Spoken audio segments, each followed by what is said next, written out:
할렐루야.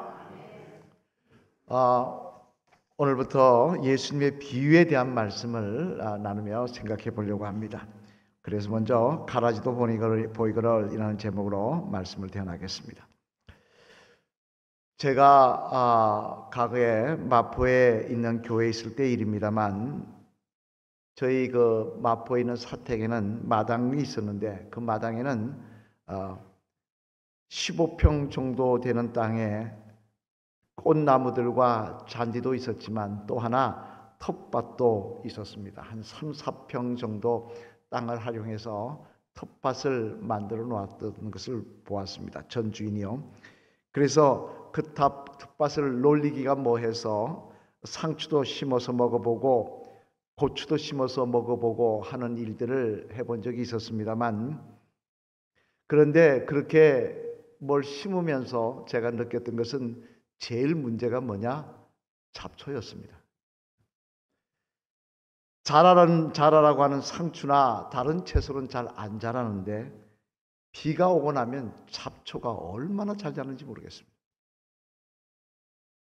이건 뽑아도 이게 쉽지가 않습니다. 그죠? 잘 뽑히지도 않고, 그리고 계속 자라니까 이쪽에 뽑아놓으면 또 이쪽에 자라고, 이쪽 뽑아놓으면 저쪽에 자라고. 그래서 조금 농사를 아시는 분들한테 물어봤더니 뭐라고 말씀하시냐니까, 국수 삶은 물을 갖다 부으라는 거예요. 그러면 죽는다고. 그래서 국수를 잔뜩 삶아가지고는 그 물을 갖다가 부었습니다. 그런데 그게 전혀 잘못돼 전혀 소용이 없다는 걸 그때 깨달았습니다. 그래서 그것도 소용이 없구나. 그 다음에 또 어떤 분이 이야기합니다. 소금이나 소나무 잎을 뿌리면 죽는다고. 그래서 산에 올라가서 소나무 잎 잔뜩 따다가 뿌려봤습니다. 아무 소용없었습니다. 비만 오면 잡초가 얼마나 무성하게 자라는지요. 그래서 어떤 생각을 했냐면, 옛날에는 농부들이 농약 뿌린다고 제가 속으로 욕을 했거든요. 자기 먹을 거 아니라고 농약 뿌린다고 뭐라 그랬는데, 그걸 보면서 오죽하면 농약을 뿌릴까, 제초제를 뿌릴까, 그런 생각을 해보았던 적이 있습니다만, 오늘 본문 말씀에도 보면 예수님께서 비유로 말씀하시면서 이런 문제에 대해서 거론하고 있는 것을 볼 수 있는데요. 먼저 오늘 본문 26절로 28절 말씀 앞을 보시며 한번 같이 읽어보시겠습니다. 시작. 싹이 나고 결실할 때 집주인의 종들이 와서 말하되, 주여 밭에 좋은 씨를 뿌리지 아니하였나이까? 그런데 가라지가 어디서 생겨났나이까? 주인이 이르되, 원수가 이렇게 하였구나. 종들이 말하되, 그러면 우리가 가서 이것을 뽑기를 원하나이까? 아멘. 무슨 말씀입니까? 이는 주님께서 말씀하신 이 가라지 비유의 말씀으로, 그 내용을 보면 무슨 내용이냐? 한 주인이 종들과 함께 밭에 씨를 뿌렸는데 어느 날 보니까 그게 가라지가 함께 자라고 있더라는 거예요. 이 가라지라는 말은 무슨 이야기냐면, 헬라어로 지자니아라는 말로 기록이 되어 있는데, 이 우리말로 치면은 여러분 아실 거예요. 피라는 잡초를 이야기하는 겁니다. 피. 곡식을 심어놨는데 그 곡식과 함께 뭐가 자라고 있느냐? 피가 자라고 있더라는 거예요. 그래, 경험 많은 종들이 와서 말하기를 뭐라고 이야기하는? 주인이여, 이 피들을 당장 뽑아버릴까요? 라고 물었다는 것입니다만, 그게 아까 읽었던 말씀입니다만, 그런데 재미난 사실은 그런 질문을 하는 종들에게 주인이 한 대답의 말입니다. 주인은 뭐라고 대답했느냐니, 오늘 보면 29절 말씀, 이 말씀 한번 같이 읽어보실까요? 시작. 주인이 이르되, 가만두라. 가라지를 뽑다가 곡식까지 뽑을까 염려하노라. 아멘. 무슨 이야기입니까? 이는 한마디로 말해 주인이 뽑아라, 일하기 싫은 종들에게 뽑아라 한 것도 아니고, 종들이 와서 뽑아버릴까요? 보기 싫습니다 라고 이야기를 했는데, 주인이 뭐라 그러냐? 뽑지 말라라는 것입니다. 그냥 내버려 두라는 거예요. 피가 자라든 말든, 그래서 이 밭에 곡식과 피가 함께 무성하게 자라든 말든, 또 곡식이 뭐라고 그 비료를 뿌렸는데 그거 피가 먹든 말든 그냥 그대로 내버려 두라는 거예요. 이런 농사를 짓는 사람이 들으면 기가 막힌 이야기고, 농사를 짓지 않는 우리가 듣더라 하더라도 참 무책임하고 성의 없는 주인이다 라고 말할 수 있는 내용입니다만, 그러면 여러분, 왜 주인은 경험 많은 하인들이 와서 저 피, 저 잡초 우리가 뽑아버리겠습니다라고 할 때 뽑지 말고 그냥 두라고 말씀하신 것일까요? 더군다나 여기서 가라지, 즉 피란 단순히 논에 자라는 잡초를 말하는 게 아닙니다. 마태복음 13장 38절 뒤에 나오는 말씀에 보면 이 말씀을 해석하시면서 뭐라고 이야기하고 계시느냐? 밭은 세상이요, 좋은 씨는 천국의 아들들이요, 가라지는 악한 자들의 아들들이요 라고 분명히 이 피가 상징하는 것은 이 땅에 사는 악한 인생이라고 말하고 있는데 말입니다. 여러분, 솔직히 말해서 우리 주변에 악한 인생이 있는 거 좋아할 사람 누가 있습니까? 선한 사람만 있기 원하지 악한 사람 싹 뽑아버리면 좋지 않겠습니까? 그런데 왜 하나님은 천사들이 악인을 뽑아버리겠다고 요청하는데도 불구하고 그런 악한 인생을 그대로 우리 곁에 두라, 우리 인생 가운데 두라 라고 말씀하고 있는 것일까요? 바라게 오늘은 이 말씀을 통해 하나님의 섭리를 바로 알아 그 속에 있는 하나님의 뜻을 바라보며 더욱더 주님의 사람으로 거듭나기를 원하는 저와 여러분이 되시기를 주님의 이름으로 간절히 축원을 드립니다. 그러면 왜 하나님께서는 천사들의 요청에도 불구하고 이왕이면 우리 주변에 악한 인생 없으면 좋지 않겠습니까? 그죠? 그러면 TV에서도 좋은 이야기만 나올 거 아니겠습니까? 그럼에도 불구하고 그대로 두라고, 그대로 살아가게 두라고 허락하시는 것일까? 그 이유를 살펴보면요, 먼저 첫째로 앞을 보시며 같이 읽겠습니다. 시작. 때에 따라 악이 선에게 주는 유익도 있기 때문입니다. 뭐 때문에 두라 한다고요? 악이 선에게 주는 유익도 있기 때문에 그렇다는 것입니다. 잠언 16장 4절 말씀 앞을 보시며 한번 같이 읽어보시겠습니다. 시작. 여호와께서 온갖 것을 그 쓰임에 적당하게 지으셨나니 악인도 악한 날에 적당하게 하셨느니라. 아멘. 뭐라고 말씀하십니까? 이는 악인도 하나님께서 때에 따라 쓸 때가 있으시다는 거예요. 악인도 하나님께서 사용하실 때가 있기 때문에 그대로 그냥 두고 계신다는 것입니다. 그럼 여러분, 어떤 때 하나님은 악인을 유익하게 사용하실까요? 먼저는요, 하나님의 백성들, 즉 알곡들의 믿음을 깨울 때 악인들을 사용하시더라는 것입니다. 당장 사무엘상 1장 말씀에 보면요, 그런 내용의 말씀이 기록되어 있는데 사무엘상 1장 10절로 11절 말씀 앞을 보시며 우리 한번 같이 읽어보실까요? 시작. 한나가 마음이 괴로워서 여호와께 기도하고 통곡하며 선하에 이르되 나를 기억하사 주의 여종을 잊지 아니하시고 주의 여종에게 아들을 주시면 내가 그의 평생에 그를 여호와께 드리고 삭도를 그의 머리에 대지 아니하겠나이다. 아멘. 무슨 이야기입니까? 이는 여러분 잘 아시는 한나가, 사무엘의 어머니 한나가 하나님의 성전에 올라가 아들을 달라고 간절히 기도하며 아들을 주시면 내가 하나님께 바치겠다고 눈물로 기도한 내용입니다만, 그런데 우리들이 주목해 볼 사실은 한나는 원래 기도에 전념하는 사람이 아니었다는 것입니다. 사무엘상 말씀에 보면요, 처음부터 한나가 기도하는 사람이라고 그렇게 말씀하고 있지 않습니다. 그런데 그런 한나가 매일 성전을 찾아 새벽을 깨우며 시간마다 나가서 기도하던 사람도 아닌 한나가 왜 갑자기 성전에 올라가서 눈물 콧물 짜며 간절히 기도하는 모습을 보였느냐? 그 원인에 대해서 사무엘상 1장 6절 말씀에 보면 이렇게 말씀합니다. 우리 사무엘상 1장 6절 말씀 같이 한번 읽어보실까요? 시작. 여호와께서 그에게 임신하지 못하게 하심으로 그의 적수인 분인나가 그를 심히 격분하게 하여 괴롭게 하더라. 아멘. 무슨 이야기입니까? 둘째 부인, 자기가 첫째 부인이고 둘째, 다른 이야기는 첩이라는 이야기죠. 첩인 분인나가 아이를 놓고 자기는 아이를 못 낳는데 그 첩인 분인나가 자기를 약을 올리며 격분하게 만들 때는, 괴롭게 만들 때라는 거예요. 애 못 낳는다고. 가슴에 비수를 꽂더라는 것입니다. 아마 아기를 받고 자랑하면서 나는 아기 낳았다고 자랑하겠죠. 이 모습에 가슴이 아픈 이 한나는 그 일을 통해 하나님 앞에 달려나올 수밖에 없게 하더라는 겁니다. 다시 말해 분인나의 악한 행동이 결국 한나의 믿음을 깨워 기도하게 만들고 있더라는 거예요.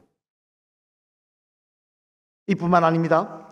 사도행전 4장 말씀해 보면요, 마가 다락방에 오순절날 마가의 다락방에 성령이 임하고 난 다음에 또다시 한 번 더 성령이 충만하게 초대교회에 임하는 모습이 기록되어 있는데요, 그 일도 초대교회 교인들이 마가 다락방에 성령을 받고 그냥 앉아서 하나님을 찬양하고 이제 더 열심히 하자 뭐 이렇게 서로 교제하고 있는데 또 성령이 임했다 그런 것은 아니었습니다. 그럼 왜 갑자기 또 성령이 충만하게 두 번째 성령 임재 사건이 일어났느냐? 그 이유에 대해서 사도행전 4장 17절로 18절 말씀을 우리 한번 같이 읽어보시겠습니다. 시작. 이것이 민간에 더 못 퍼지게 이후에는 이 이름으로 아무에게도 말하지 말게 하라 하자고 그들을 불러 경고하여 도무지 예수의 이름으로 말하지도 말고 가르치지도 말라 하니. 아멘. 무슨 이야기입니까? 이는 초대교회에 오순절 마가의 다락방에 성령 충만을 받고 나가서 복음을 전파하며 하루에 5,000명씩 전도하는 역사가 일어났습니다만, 이때 어떤 일이 일어났느냐? 유대교인들이, 유대교 대사장과 서기관들 또 바리새인들이 초대교회를 핍박하는 일이 일어났다는 거예요. 그래서 베드로와 요한을 잡아들여서 산헤드린 공회에서 신문을 하고, 또 제사장과 바리새인들이 뭐라고 경고했느냐, 대놓고 다시 한번 예수님을 전하면 내가 죽이겠다, 그렇게 경고했다는 거예요. 한마디로 말해서 엄청난 핍박이 이 초대교회에 덮쳤다는 거예요. 그러자 어떻게 합니까? 초대교인들이, 느슨했던 초대교인들이 다시 모여서 하나님께 기도하기 시작합니다. 핍박이 임하자 다시 모여서 기도하기 시작합니다. 자신들에게 믿음 달라고, 예수 그리스도의 복음을 전할 용기 달라고 기도합니다. 그러자 이 초대교회에 다시 한번 성령이 가마크게 임하는 역사를 하나님 허락하여 주시더라는 거예요. 이처럼 가라지 즉 악인들을 통하여 택한 백성들의 믿음을 깨울 때 하나님은 사용하시더라는 것입니다. 그러나 그뿐만이 아닙니다. 악인을 선인에게 유익을 주기 위해 사용하는 이것만이 아니라 또 하나, 하나님께서는 악인들에게, 알곡들에게, 우리 믿음의 사람들에게 경각심을 주기 위해 악인들을 사용하시기도 하더라는 거예요. 다시 말해, 우리가 악인의 모습을 보면서 나는 저렇게 살지 말아야 되겠다라고 생각하며 결단하게 만드시더라는 거예요. 대표적인 말씀이 바로 역대하 27장의 말씀에 나오는 남유다 11대 왕인 요담에 대한 말씀인데요, 요담은 젊은 나이의 왕이 됩니다. 25살의 나이. 근데 여러분, 보통 젊은 나이의 왕이 되면 뭐가 있습니까? 철이 없어요. 그죠? 혈기가 방자해요. 그 다음에 젊은 마음에 유혹에 쉽게 넘어갑니다. 육신의 유혹에. 그래서 젊은 나이의 왕이 됐던 왕이 처음에는 반짝 자라다가 뒤에 가면 엉망이 되는 수가 참 많이 있었습니다. 근데 특이하게도 요담은 끝까지 믿음의 자리를 지키더라는 거예요. 끝까지 하나님 앞에 칭찬받는 왕의 모습을 유지하더라는 거예요. 늙어서까지, 죽기까지. 그러면 다른 왕들은 다 유혹에 넘어져 젊게 왕이 돼서 유혹에 넘어가 엉망이 되는데, 요담은 왜, 어떤 모습이 있었기에 그는 끝까지 믿음을 유지하고 하나님 앞에 칭찬받는 왕이 되느냐? 그 비결이 기록되어 있는데요, 우리 한번 볼까요? 역대하 26장 16절 말씀 앞을 보시며 같이 읽어보시겠습니다. 시작. 그가 강성해짐에 그의 마음이 교만하여 악을 행하여 그의 하나님 여호와께 범죄하되 곧 여호와의 성전에 들어가서 향단에 분향하려 한지라. 아멘. 또 19절 말씀도 앞으로 보시면 같이 읽어보시겠습니다. 시작. 우시아가 손으로 향로를 잡고 분향하려 하다가 화를 내니 그가 제사장들에게 화를 낼 때에 여호와의 존 안 향단 곁 제사장들 앞에서 그의 이마에 나병이 생긴지라. 아멘. 이 누구 이야기입니까? 요담 왕 아버지 우시아의 이야기입니다. 우시아가 무슨 짓을 했느냐? 교만해가지고요, 자기가 대단한 줄 알고요, 하나님의 성전에 들어가서 성전 안에 향단에 불을 피울 수 있는 건 제사장만 할 수 있는 일이에요. 근데 왕이 마음대로 들어가서 말리는 제사장들을 혼을 내고 자기 마음대로 불을 피웠다는 거예요. 눈에 뵈는 게 없었다는 거예요. 그러자 하나님 어떻게 하시느냐? 그에게 문둥병이 걸리게 하셨다는 것입니다. 생명을 데려가신 것이 아니라 문둥병이 걸려서 그 후로도 10년 동안 문둥병 걸린 자체에서 왕의 별관에 살게 하시더라는 거예요. 문둥병 걸렸으니 어떡합니까? 왕을 못하지 않습니까? 그러니까 아들인 요담이 25세 왕이 돼버린 겁니다. 아버지는 살아서 문둥병에 걸려있고 바로 옆에 별관에 살고 있고. 요담은 뭘 봅니까? 매일 아침 일어날 때마다 하나님 앞에 교만하게 굴다가 문둥병 걸려 쌀이 썩어가고 있는 아버지를 보는 겁니다. 그런 모습을 매일 보는 요담이 하나님 앞에 교만할 수 있겠습니까? 하나님 앞에 죄를 지을 수 있겠습니까? 세월이 좀 지났다고 내가 다시 교만하게 하나님이 하지 말라는 일 하며 살아갈 수 있겠습니까? 아니더라는 것입니다. 이런 또한 우리 삶도 마찬가지입니다. 우리도 살면서 악한 사람을 보면서 내 삶을 돌아볼 때가 있지 않습니까? 당장 우리 주변에 술 너무 좋아하다가 간이 다 상해가지고 엉망이 돼서 죽는 사람 보면 우리 뭐라고 이야기합니까? 아, 난 술 마시지 말아야 되겠다. 또 담배 많이 피워서 폐암 걸려서 고생하는 사람 보면 뭐라고 이야기합니까? 아, 담배 끊어야 되겠다. 그렇지 않습니까? 오래전 이야기입니다만 여러분 기억하실 거예요. 이분 한번 볼까요? 누굽니까? 이주일 씨. 요즘 젊은 분들은 이걸 모르더라고요. 누군지. 이주일 씨. 코미디언이죠. 코미디 대부였죠. 이분이 담배 많이 피다가 폐암 걸렸지 않습니까? 그래가지고 텔레비전에 나와서 이야기했는데 기억이 납니다. 여러분 담배 피지 마십시오. 안 그러면 나처럼 됩니다. 그랬더니 우리나라 담배 판매량이 뚝 떨어졌어요.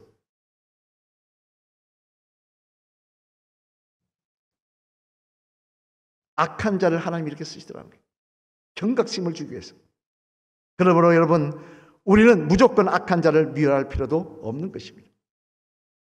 왜 하나님 이런 사람 심판하지 않으시고 놔두십니까? 왜 이런 사람들 그대로 두십니까? 왜 악한 인생을 그대로 두십니까? 왜 이런 인생을 두셔서 아주 분쟁을 일으키고 문제를 일으키고 선동하게 하면 문제가 생깁니까?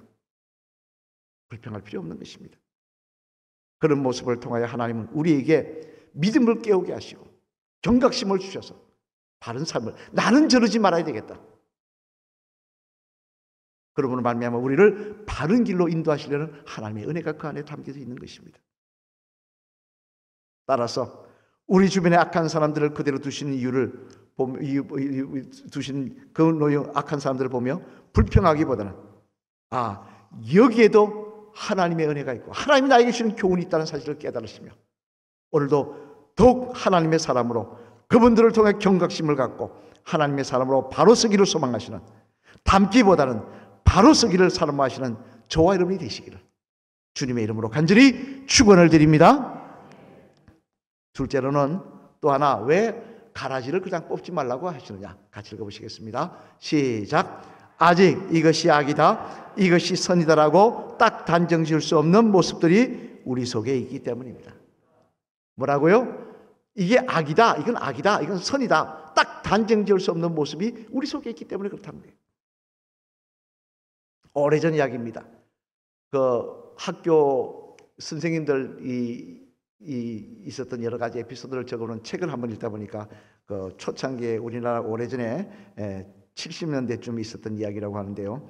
충청남도에 있는 한 초등학교에 처음으로 선생님이 되어서 교사 교원대학이라 그러나요? 뭐라 그러나요? 교원대학이라 그러나요? 예, 그 대학을 졸업하고 이제 초등학교에 첫 부임을 했습니다. 아주 마음에 부푼 꿈을 갖고 내가 정말 아이들을 잘 가르쳐 버리라 딱 했는데요. 그래서 첫 부임해서 딱 등교해서 가는데 웬 아이가 옆에, 자기 반 아이가 옆으로 싹 지나가는데 냄새가 나는 게 뭐냐면 술 냄새가 확 나는 거예요. 그래서 이상하다, 내가 잘못 맡았나? 그리고는 그 다음 날도 이렇게 가까이 가서 가보니까 또 술 냄새가 확 나는 거야. 너 입 벌려봐라 했더니 막걸리 냄새가 확 나는 겁니다. 그래서 그냥 아이를 너 나와. 그리고 세워놓고 뺨을, 옛날엔 뺨 때리지 않습니까? 그죠? 요즘 뺨 때리면 큰일 나지만 뺨을 딱 때리면서 이놈 어떻게 어린 놈이 아침부터 술을 먹고 다녀? 라고 하면서 혼을 냈다는 거예요. 그러니까 이 아이가 맞고 빠를 검게 잡고 엉엉 울면서 이렇게 말하다는 겁니다. 선생님, 저희 집은 가난해서 아침거리가 없습니다. 먹을 게 없다는 거예요.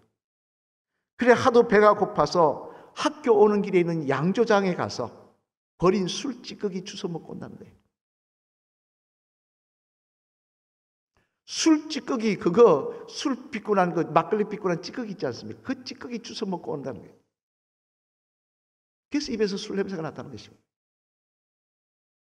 그리고 얼마나 기가 막힌 이야기 아니겠습니까? 이 내용을 한 선생님은 뺨을 때린 그 학생이 너한테 너무 미안해서 같이 껴안고 울었다고 합니다. 그러면서 하나님께 미안하다, 미안하다. 내가 너 사정도 모르고 먼저 너를 때리고 혼을 냈구나. 미안하다. 그랬다는 거예요. 여러분, 때때로 우리는 이것은 악이다, 이것은 가라지다 라고 생각을 하고 뽑아보니 아닌 경우가 있는 것이 사실입니다. 이 사람은 용납할 수 없는 인간이라고 평가를 내리는데 막상 그 인생 깊이를 들여보니까, 그의 삶을 들여다보니까 그 삶 속에 하나님의 형상이 있더라는 거예요. 그 삶 속에 그럴 수밖에 없는 이유가 있더라는 거예요. 하지만 반대로 이 사람은 선한 사람이다, 이 사람은 참 좋은 사람이다 라고 생각했는데 뽑아보니까 그 속에 악이 가득 차 있는 모습이 있을 때도 있더라는 거예요. 그렇지 않습니까? 다른 사람 이야기할 필요 없습니다. 우리 스스로 자신을 봐도 알 수 있습니다. 어떨 때 보면 참 믿음의 사람입니다.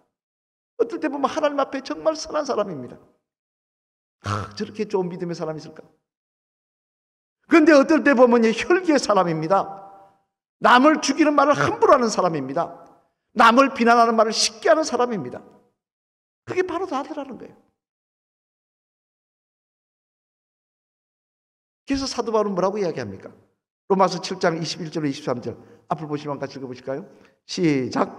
그러므로 내가 한 법을 깨달았노니 곧 선을 행하기 원하는 나에게 악이 함께 있는 것이로다. 내 속으로는 하나님의 법을 절구하되 내 지체 속으로 한 다른 법이 내 마음에 법가사오 내 지체에 있는 죄의 법으로 나를 사로잡는 것을 보는도다. 아멘. 뭐라고 이야기합니까? 바울이 이야기합니다. 내가 하나님의 사람인 줄 알았더니 때때로 보면 나는 하나님의 사람이 아닌 것 같다는 거예요. 내가 악한 영에 사로잡혀 있더라는 거예요. 내가 하나님의 사람인 줄 알고 내가 고백했더니 어느 때 보니까 지혜의 사람으로 살고 있는 게 나 자신이더라는 거예요. 이게 어떻게 바울만의 고백이겠습니까? 우리도 그럴 때 있지 않습니까?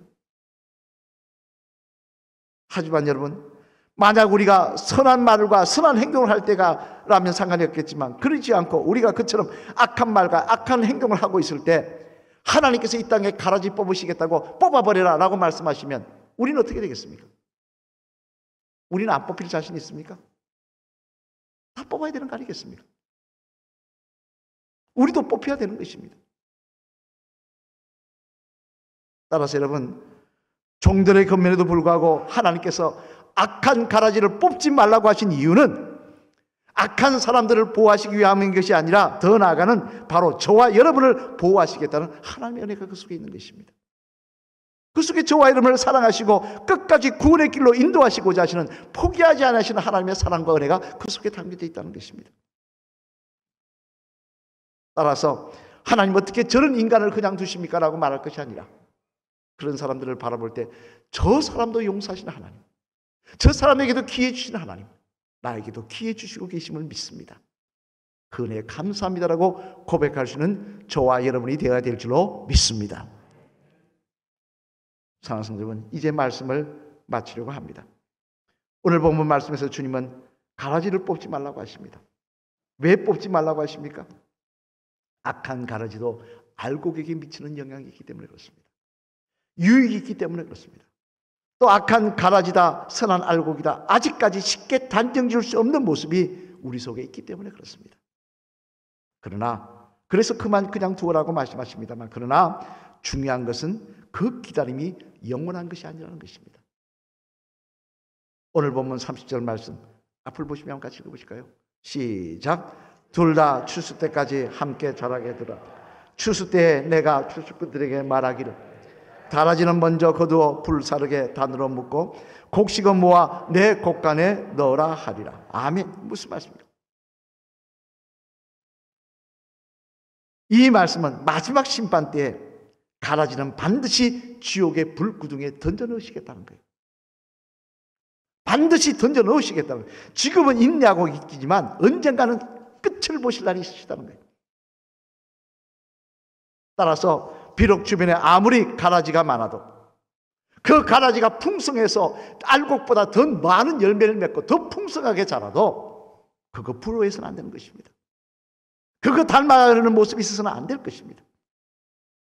대신 때가 오기 전에, 심판의 때가 있기 전에 더 분명한 알곡으로 서기를 소망하는 저와 여러분이 될 때 우리의 결말은, 우리의 인생은 시간이 지날수록 감사와 기쁨과 자랑이 넘치는 복된 삶이 될 줄로 믿습니다. 마지막에 따라 하실까요? 집사님, 아무리 가라지가 많아도 가라지는 가라지입니다. 가라지를 담기보다는 끝까지 알곡이 되기를 사모하셔서 천국에서 해같이 빛나시길 바랍니다. 할렐루야. 아멘. 아무리 가라지가 많아도요, 가라지는 가라지입니다. 언젠가 지옥의 불쏘시개로 쓰실 것입니다. 타고 없어질 것입니다. 오늘 본문 뒤인 마태복음 13장 43절 말씀 한번 같이 읽어보실까요? 시작. 그때 의인들은 자기 아버지의 나라에서 해와 같이 빛나리라. 귀 있는 자는 들어라. 아멘. 알곡은 하나님 나라에서 해같이 빛날 것이라는 것입니다. 오늘도 이 세상 살아가시면서 불평하며 원망하기보다는 하나님의 뜻과 계획이 있음을 기억하고, 그럴수록 악한 가라지가 자랄수록 더 알곡이 되기를 소망하시는 저와 여러분 되시기를, 더 믿음의 삶을 사모하시며 하나님의 백성으로 걸어가시기를 사모하시는 저와 여러분 되시기를 주님의 이름으로 간절히 축원을 드립니다.